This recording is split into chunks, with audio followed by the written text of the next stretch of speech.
أعوذ بالله من الشيطان الرجيم بسم الله الرحمن الرحيم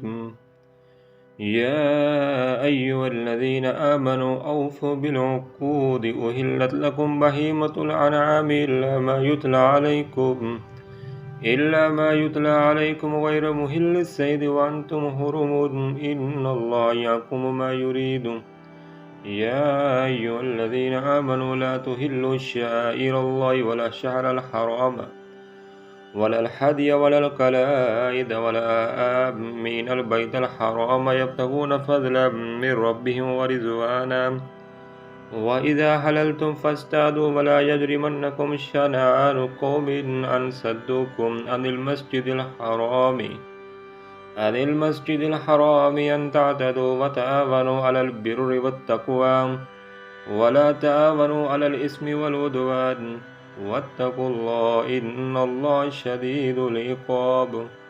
حرمت عليكم الميتة والدم ولحم الخنزير وما أهل لغير الله به والمنخنقة والموقوذة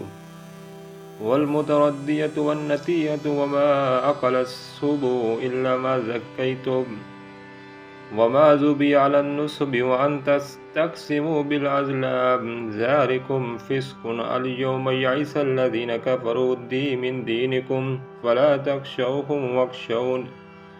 اليوم أكملت لكم دينكم وأتممت عليكم نعمتي ورضيت لكم الإسلام دينا فمن اضطر في مخمسة غير متجانف لإثم فإن الله غفور رحيم يسألونك ماذا أهل لهم قل أهل لكم الطيبات وما علمتم من الجوارح مكلبين تعلمونهن مما علمكم الله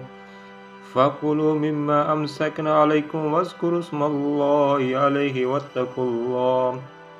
إن الله سريع الحساب اليوم أهل لكم الطيبات وطعام الذين أوتوا الكتاب حل لكم وطعامكم حل لهم والمحصنات من المؤمنات والمحصنات من الذين أوتوا الكتاب من قبلكم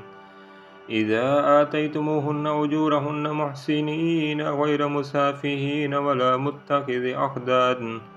ومن يكفر بالإيمان فقد حبط عمله وهو في الآخرة من الخاسرين يا أيها الذين آمنوا إذا قمتم إلى الصلاة فاغسلوا وجوهكم وأيديكم إلى المرافق وامسحوا برؤوسكم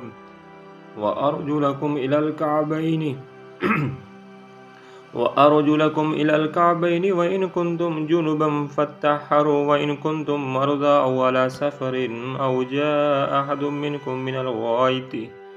أو لمستم النساء فلم تجدوا ماء فتيمموا سعيدا طيبا فامسحوا بوجوهكم وأيديكم منه ما يريد الله ليجعل عليكم من حرج ولكن يريد ليطهركم ويتم نعمته عليكم لعلكم تشكرون واذكروا نعمة الله عليكم وميثاقه الذي وثقكم به إذ قلتم سمعنا وأطعنا واتقوا الله إن الله عليم بذات الصدور يا أيها الذين آمنوا كونوا قوامين لله شهداء بالقسط ولا يجرمنكم شنآن قوم على ألا تعدلوا اعدلوا هو أقرب للتقوى واتقوا الله إن الله خبير بما تعملون وعد الله الذين آمنوا وعملوا الصالحات لهم مغفرة وأجر عظيم الذين كفروا وكذبوا بآياتنا أولئك أصحاب الجحيم يا أيها الذين آمنوا اذكروا نعمة الله عليكم إذ هم قوم أن يبسطوا إليكم أيديهم فكف أيديهم عنكم واتقوا الله وعلى الله فليتوكل المؤمنون ولقد أخذ الله ميثاق بني إسرائيل وبعثنا منهم 12 نقيبا وقال الله إني معكم لئن أقمتم الصلاة وآتيتم الزكاة وآمنتم برسلي وعزرتموه وأقرضتم الله قرضا حسنا لأكفرن عنكم سيئاتكم ولأدخلنكم جنات تجري من تحتها الأنهار من كفر بعد ذلك منكم فقد ضل سواء السبيل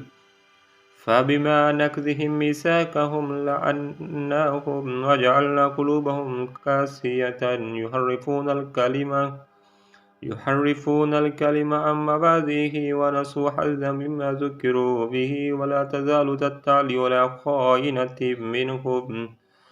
على خائنة منهم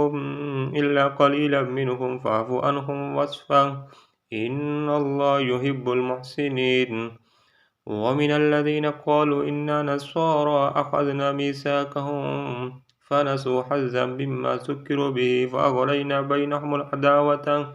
والبغضاء إلى يوم القيامة وسوف ينبئهم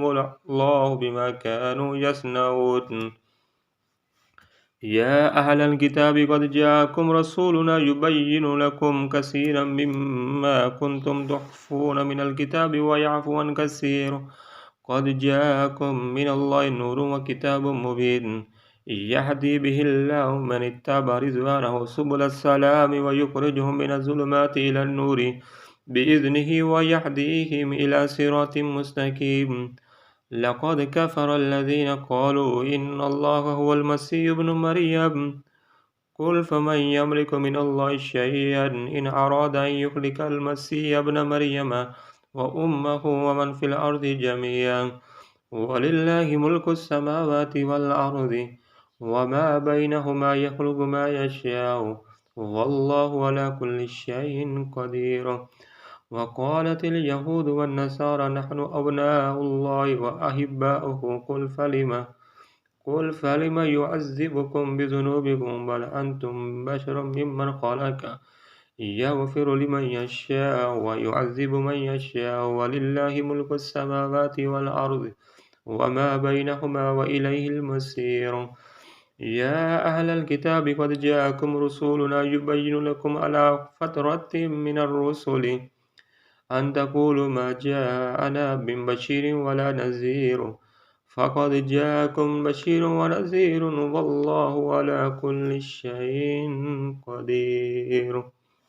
صدق الله العظيم